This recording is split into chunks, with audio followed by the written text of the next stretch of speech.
Chapter 5: The Pressure Rises.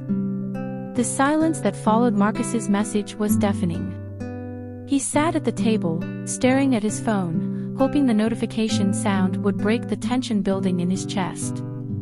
Minutes dragged on, and anxiety started to eat away at him. What would he do if Marissa didn't reply? The thought that she might be avoiding him made him restless. Finally, the screen lit up, and the reply came in. "Hey, I'm good. How about you?" The simplicity of the message made his heart race. The connection between them was still alive, even though distance loomed over them.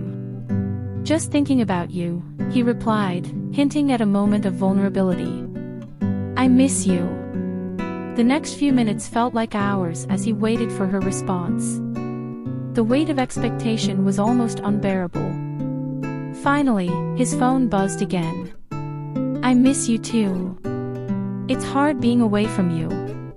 Marissa's words made him smile, but they also ignited the flame of desire he tried to control. "Can we meet up? Just to talk," he suggested, uncertain if that was a good idea. "Yes, but we need to be discreet." "I don't want anyone to notice," Marissa replied. The tension in their messages was palpable, but there was a sense of hope that accompanied her words. The next day, they met at a local bookstore, a place where they could hide among shelves full of books. The smell of paper and ink created a cozy atmosphere, but the adrenaline of their secret pulsed through their veins. When Marcus saw Marissa, his eyes lit up upon seeing her. She looked stunning, in a simple dress that subtly accentuated her curves.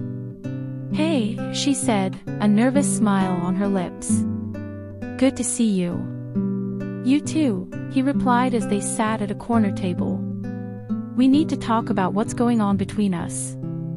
"Yeah, we need to," Marissa said, glancing around as if afraid of being watched. "The pressure is rising. I feel it at the office. People are starting to notice we're getting closer." Marcus felt a chill in his stomach. "What do you mean?" "Anna asked me if you were okay. She said you seemed distant." "I don't want this to affect your personal life," she explained, concern evident in her gaze. The mention of Anna made Marcus's heart tighten. He hated the idea that his relationship with Marissa could hurt his wife. "I know this is complicated, but I can't just ignore what I feel for you. It gets harder every day." Marissa lowered her head, deep in thought. "What if we just end this once and for all? So you can go back to being who you were before? I don't want to be the cause of your problems." Her suggestion hit him like a punch. The idea of ending everything felt unbearable, but at the same time, the pressure was mounting. "I don't know if I can do that. What we have is special, and I don't want to give that up. But what if it ruins your life? And what if Anna finds out? This could destroy everything," she insisted, anxiety creeping into her expression. Marcus felt the truth in her words. He was at a critical point, and with each passing day, the pressure increased. "I need some time to think," he said, his voice trembling. "We need to find a balance between what we want and what's right." Marissa's expression softened, but sadness lingered. "I understand. Some time might be what we need. But I don't want to lose you." "You won't." "I won't let that happen," he replied, determination rising within him. What they had was strong enough to weather this storm. In the days that followed, Marcus spiraled into confusion. He tried to focus on work, but his conversations with Marissa kept him in a constant state of anxiety. The office was tenser than ever, and the pressure was only increasing. However, there was a subtle change in Anna. She seemed more observant and, at times, appeared to notice the growing distance between them. Marcus struggled to maintain normalcy, but guilt consumed him. He felt like an actor in a play, performing a role that no longer fit in his life. One night, while at home, Anna surprised him by asking, "Are you feeling okay? Is something going on that you haven't told me?" The question caught him off guard.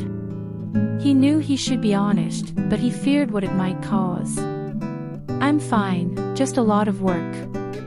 "You know how it is," he replied, trying to steer the conversation away.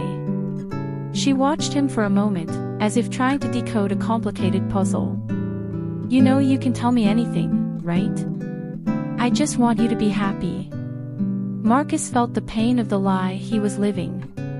The sensation of being trapped in a chasm between two worlds was overwhelming. "I know. And I appreciate it, really." As the days passed, the tension in the office escalated. Marcus and Marissa's conversations became more frequent, but they always carried an emotional weight. They knew they were on the edge, and at any moment, they could fall.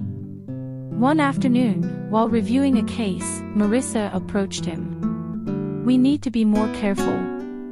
The atmosphere is changing at the office, and people are starting to notice," she said, in a low, concerned voice. "I agree. We need to act normal and not raise any suspicions," Marcus replied, feeling the pressure becoming unbearable. The dynamics between them were shifting.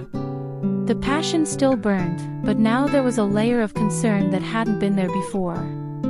Every glance grew more loaded with meaning, every touch more intense, but also more risky.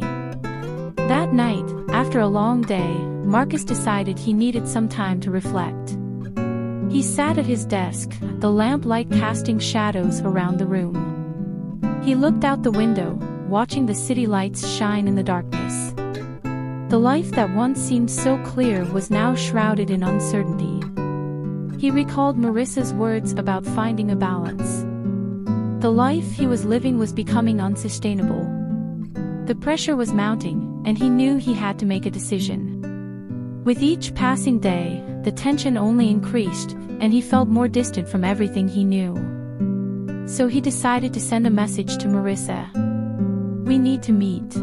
I can't live like this anymore." Her reply would be crucial for the next step in their lives. When the message was sent, Marcus felt a mix of breaking and anxiety. The pressure was building, and he knew that no matter what happened, nothing would be the same again. To be continued.